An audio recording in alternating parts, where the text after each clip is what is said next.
Allahu Ekber.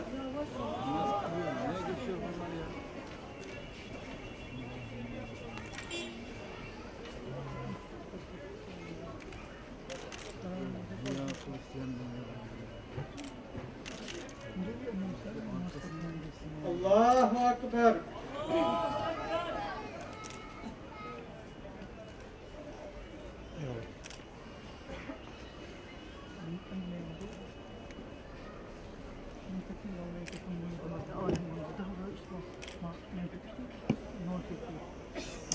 Allahu Ekber. Selamun Aleyküm ve Rahmetullah. Selamun Aleyküm ve Rahmetullah. Tekbir! Allah! Tekbir! Allah! Tekbir! Ya Allah! Bismillah! Allahu Ekber!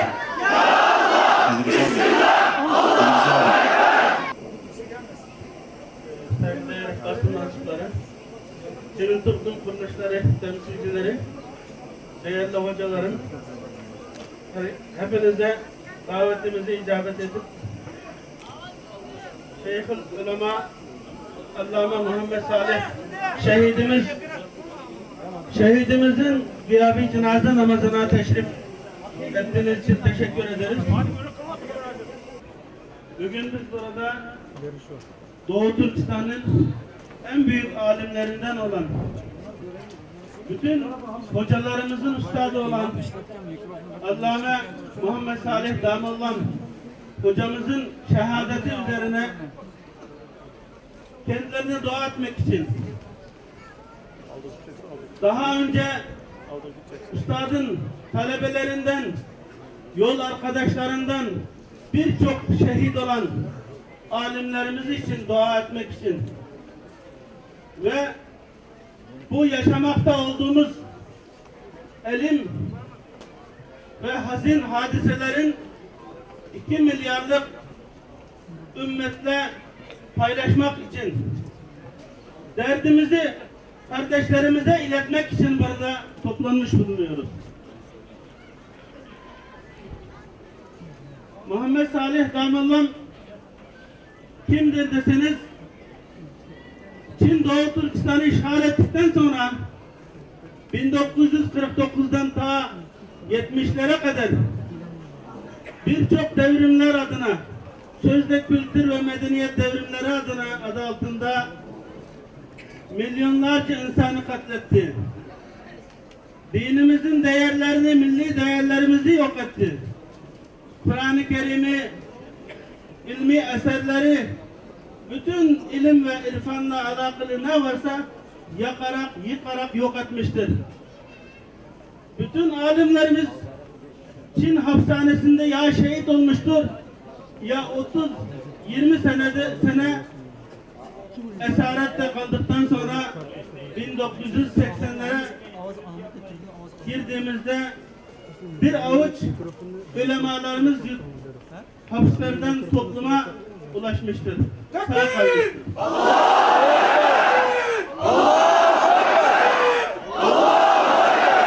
Bu bir avuç insanın başında en önde Allame Muhammed Salih Damallam Doğu Türkistan halkının dinsizleşmemesi için, kaybedilen bütün değerlerimizin iadesi için, adeta Firavun'un kasrında Musa gibi Çin rejiminin kanunları idaresi içerisinde Doğu Türkistan halkının dinini yaşamalarını sağlamak için, dinini öğrenebilmeleri için elinden gelen bütün çabaları sarf ederek ilk Kur'an-ı Kerim'i mealini ta bugüne kadar istifade ettiğimiz tek bizim merciğimiz olan Kur'an-ı Kerim'in mealini tercüme etmiştir. Bu meal hala bugün Türkiye'de Türkiye Cumhuriyeti Diyanet Vakfı tarafından binlerce adet basılmıştır. Muhammed Salih Damallam sadece Doğu Türkistan'da değil, İslam aleminin birçok ülkesine giderek Doğu Türkistan ve Çinli Müslümanların dertlerini dinlendirmiş. Oradaki Müslümanların selamını bütün İslam alemine götürmüş ve birçok İslam ülkelerindeki devlet adamlarıyla görüşerek üstün hizmet ödülleriyle ödüllendirilmiştir. Aynı zamanda Doğu Türkistan'da Çin'in sözde İslam Cemiyeti'nin başkan yardımcılığını yapmış ve birçok Çin Ulusal Siyasi Danışmanlık Komitesi'nde de yer almış. Çin'in kendi rejim ve sözde hukukları içerisinde Doğu Türkistan Müslümanların İslamiyetinin yaşanması için elinden gelen bütün çabaları, gayretleri sarf etmiş bir zat. 82 yaşında. 82 yaşında hiçbir siyasi mücadele içerisinde direniş içerisine girmemiş olan bir şahsiyeti. Onların inlerinde, onların sözde hak ve onların hukukları içerisinde, dairesinde bu millete, ümmete hizmet etmeye çalışmış olan bir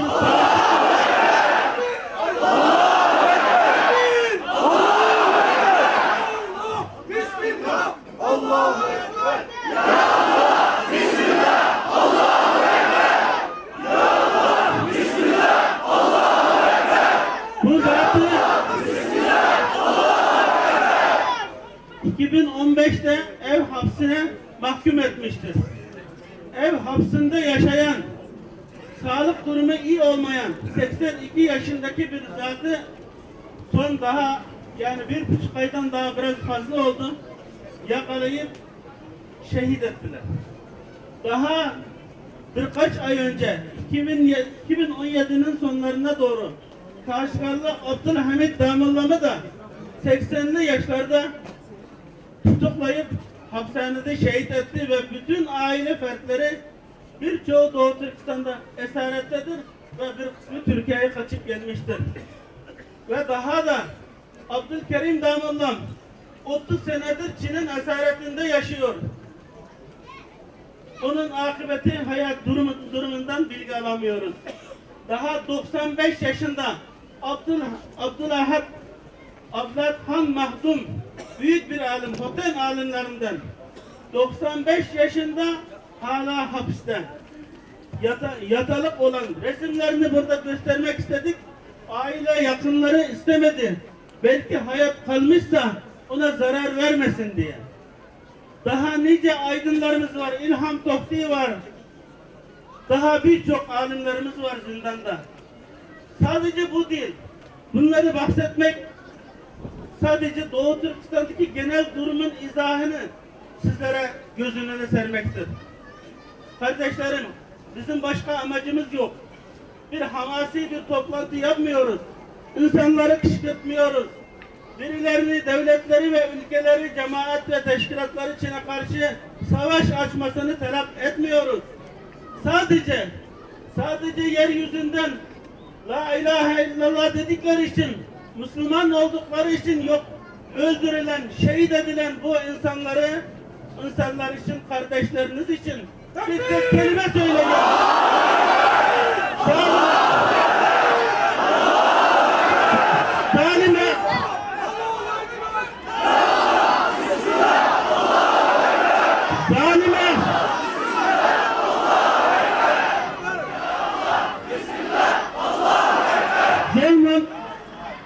Zulme karşı insanlık ve İslami kardeşlik mecburiyetimizi, mesuliyetimizi ifa edelim diye çağrıda bulunmak için buradayız. Doğu Türkistan'da bir savaş yok. Karşılıklı bir savaş yok ama insanlar ölüyor. Bu niye?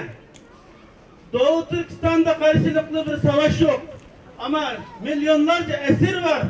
Bu niye? Doğu Türkistan'da bir savaş yok. Karşılıklı bir savaş yok. Evler niye yıkılıyor? Niye çocuklarımız yetim oluyor? Bunu anlatmak için buradayız. Doğu Türkistan'da şu an ben daha önceden anlattığımız baskılar, ihlallar, asimilasyon ondan bahsetmeyeceğim burada. Sadece şu an Çin gözünü karartmış. Doğu Çin 2050 süper Çin hedefine ulaşmak için İpek yolunu kurtarmak için Doğu Türkistan'ı yok etmek istiyor. Orada Müslümanların kalmamasını istiyor. Açıkça Komünist Partisi'nin genelgelerinde şu an Doğu Türkistan'da milyonlarca Müslümanı hapis eden adeta Nazi kampları kuruldu. Sözde ıslah ve terbiye kampı denen bu Nazi kamplarında milyonlarca insan. Şu an evlerde erkekler yok. Evlerde erkekler yok. Bu mübalağa değil. Buradaki on binlerce Doğu Türkistanlı bunun şahididir. Herkesin ailesi, kimsenin ailesi sağ değil.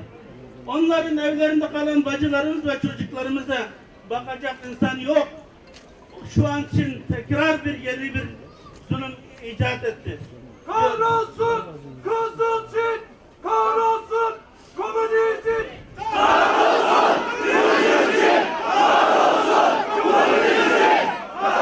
Şu an bu uygulamayı anlatsam inanmazsınız. Ama bunun burada bile birçok insan öne çıkıp medya önünde konuşabilir. Bu nedir? Bu aile başlarının Çin Nazi kamplarına alınan bir sürü aileye Çinli memurları çifte akraba Çinlilerle Uygurlar arasında akrabalığı pekiştirmek, kardeşliği pekiştirmek adı altında evlerimize hiçbir mukaddesatı olmayan, hiçbir ahlaki değeri olmayan, hiçbir şeye inanmayan, merhameti, şefkati olmayan, namus ve izzetin ne olduğunu anlamayan bir topluluğu evlerimize, bacılarımızın yanına, ailelerinde erkek olmadan orayı yerleştiriyorlar. Bunların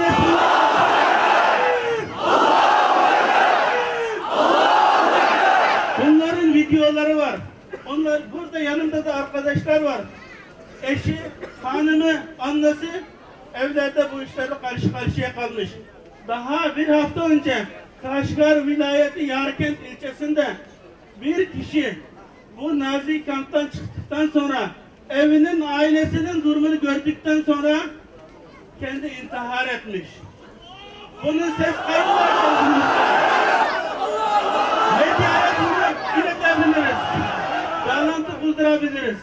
Böyle bir topluluk böyle bir zulümle karşıya kalmışken büyük bir Çin'in Bismillah, Allahu Ekber.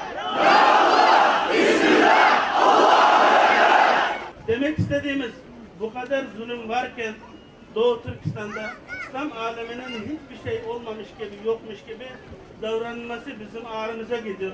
Bu konuda biz bütün alem İslam'a 80 milyon Doğu Türkiye Cumhuriyeti'ne, Türkiye halkına, kardeşlerimize, Anadolu insanlarına bu kardeşlerine sahip çıkmalarını istiyoruz. Zalime sadece dur diyeceğiz demesini istiyoruz. Yanımızda olmasını istiyoruz. Biz siyaset yapmıyoruz. Başka kışkırtma yapmıyoruz. Bizim hiç başka talebimiz yok. Sadece zalime karşı ümmetin değerleri olan alimlerimiz, dini ve milli rehberlerimiz, liderlerimiz bu konuda kendine düşen vazifeyi ifa etmesini istiyoruz. Ve şu an yanımda Şeyh Muhammed Salih hocamızın yeğeni var. Norveç'ten teşrif ettiler. Üstadın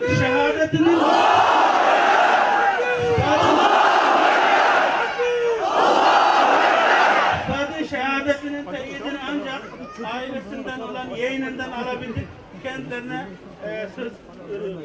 Türkistan'a selam, direnişe devam. Türkistan'a selam, direnişe devam. Nefise Hanım, adı Nefise Hanım. Hepinize teşekkür ederim. Bugün bu benim akşam ayrıntılığımıza gelemediğiniz için ayaklarınızı sağlıyorum.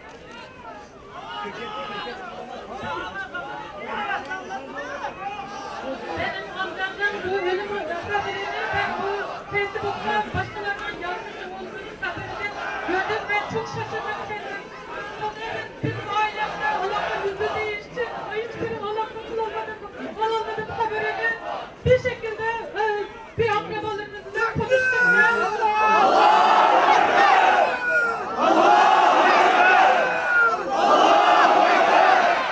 onlardan haberini aldım ama şimdiye kadar zaten amcam 24. hocam ettim onu ben bilmiyorum. Ama fakat yine açık bu size aşikare.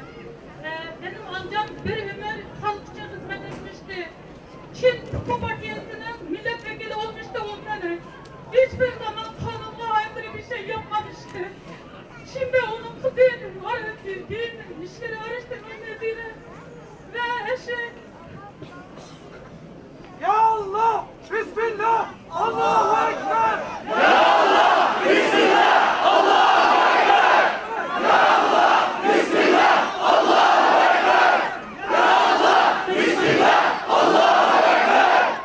eşi adını yazdılar. Tanınmış olan yazar ve şairi. Şair kişi de o da bu Nazi kamptan götürülmüş. 2 tane erkek çocuğuyla onların 2 tane çocuğu vardı. Ama büyük 2 tanesi de Nazi kamplara götürülmüş. O başka 2 tanesi nerede onu bilmiyoruz. Bir başka kızı var da onun 1 tane çocuğu var. O da nerede biz bilmiyoruz. Alamıyoruz. Benim ailemden iletişim kesilmiş. Çok da bayağı bir zaman olmuştu benim iletişim kesildi. Onlar da beni iletişim listelerden çıkarmış silmişler. Çünkü hepsi orada iş yerleri var, çalışıyorlardı. Çok korktu. Ben Norveç'te olanım için, yabancı olanım için benimle alakamı kestiler. Yani onlar kendi razısını kesiyor, ben bunu biliyorum. Onlar korkudan kesiyorlar bu alakamı benimle. Tekbir!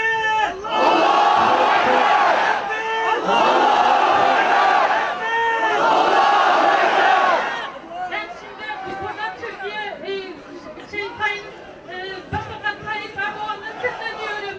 Sayın Başbakan Devlet Bahçeli'ye sesleniyorum. Bir Türkiye Doğu Türkistan bir seslensin. Orada milyonlar insanlar, günahsız insanlar Nazi kamplarına çok olurlu cesetleri cinayetleri çıkarıyorlar. Ne suçlama hiç kimse bize açıklama vermiyor.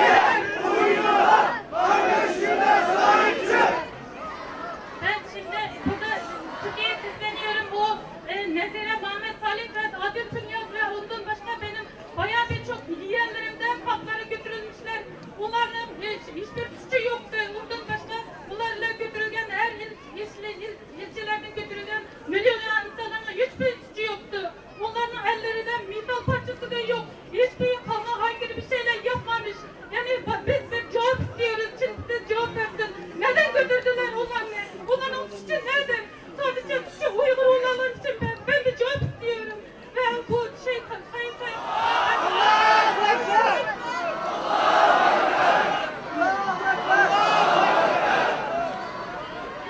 Sayın Recep Tayyip Erdoğan bir el atsınlar, araştırsınlar. Bizim ne oldu ülkeliğimizde orada? Biz ne o Doğu Türkistan'da olayla Uygur olanlar için nereden yaşayalım? Hiçbirimizden günümüz bir gününde ötmedi. Bize bir yardım yapsınlar.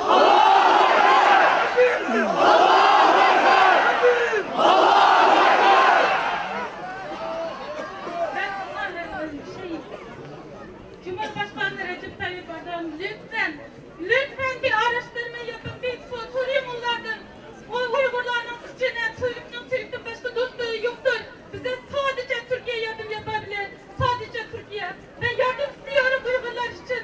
Bize bir ses versinler. Bize bir son versinler. Allah razı olsun.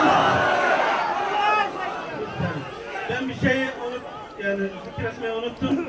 Şu an Doğu Türkistan'da bu Nazi kampları ve evleri yerleştirilen Çinlilerden doğan ciddi bir sıkıntılar var. Bacılarımıza evlerdeki kalan kadınlara taciz ve tecavüzler olayının arttığından dolayı şu an Doğu Türkistan Alimler Birliği'nin başkanı yanımızda Doktor Ataullah Şahiyer duruyor. WeChat aracılığıyla fetva soruyorlar. Ailece intihar etsek caiz midir diye. Daha böyleyken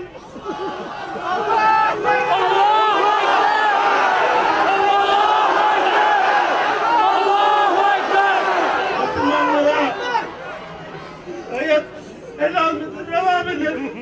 Tekbir! Allah!